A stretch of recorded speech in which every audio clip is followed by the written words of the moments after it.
مستر بيست يعمل فيديو 100 شخص ضد غوريلا واحدة. اغرب من الخيال. مستر بيست أعلن إنه ناوي يعمل فيديو بعنوان 100 بشري ضد غوريلا. وخليني أقول لكم، لو فعلاً نفذها، العالم كله راح ينفجر من الصدمة. شو ممكن يصير؟ تخيلوا السيناريو الخيالي الغريب وشو ممكن يصير؟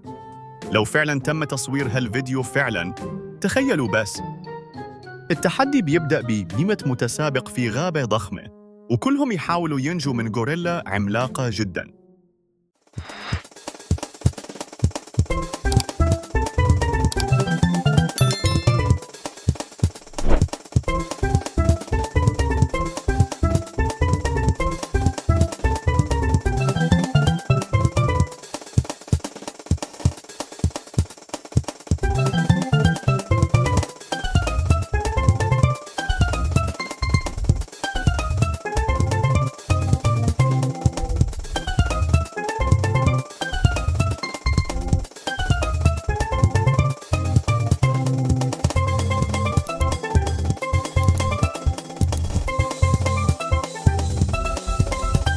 الغوريلا ما بترحم، بتهاجم، بتطارد، وبتعمل حركات زي حركات المصارعين في المصارعة الحرة.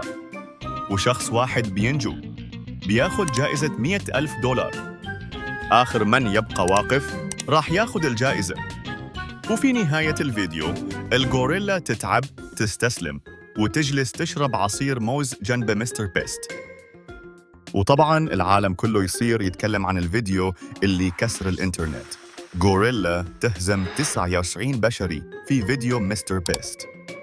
طبعاً هذا كله مجرد فيديو تخيلي، لا حيوانات انأذت، ولا غابة اتدمرت، ولا حتى غوريلا حقيقية ظهرت. بس لو مستر بيست فعلاً عملها، احجزوا مكانكم في الترند العالمي من الآن، لأنه هذا الفيديو راح يكون أسطوري بكل معنى الكلمة.